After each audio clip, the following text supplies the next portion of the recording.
developments coming to fore from Maharashtra. According to sources, Sharad Pawar camp of the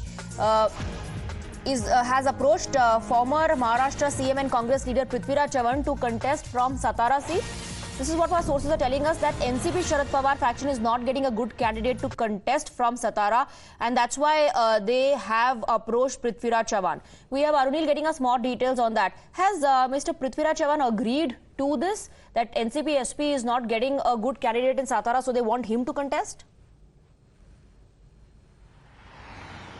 Well, yesterday, Jayant Patil, the state chief of Sharad Pawar NCP, he met Prithviraj Chavan in his hometown, Prithviraj Chavan's hometown in Karad, which falls in the Satara constituency, trying to convince Prithviraj Chavan to contest against a heavyweight candidate that mostly will be representing the BJP, that is Chhatrapati Udayanraje Bhosle, who's the descendant of Chhatrapati Shivaji Maharaj. Last time, Udayanraje Bhosle was defeated by Srinivas Patil, who's a close friend of Mr. Sharad Pawar, and Srinivas Patil was contesting from the NCP party, a united NCP party. However, Srinivas now has backed out from the Lok Sabha election race, citing health reasons, and that is why Sharad Pawar camp feels that they don't have a viable and a suitable candidate against Udayanraje Bhosle, and that is why they have approached Prithviraj Chavan. Now, Prithviraj Chavan has, as per sources, has agreed to it, but has agreed to contest on his party ticket, that is the Congress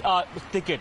As a barter, Bhiwandi, which was highly contested between the Congress and Sharad Pawar's NCP, the Congress is expected to give Bhiwandi to Sharad Pawar's NCP and take Satara from Sharad Pawar's NCP and give it to former Maharashtra CM Prithviraj Chavan, where he is expected to challenge Udayanraje Bhosle. So, with respect to the troubles in the Maha Vikas Aghadi, now the trouble particularly remains only on the Sangli seat, wherein Uddhav Thackeray's party and the Congress leaders have been quarreling for. All right, Arunil, thank you very much for getting us the details. We'll keep coming back to you for the latest. For the moment, we're slipping into a short break.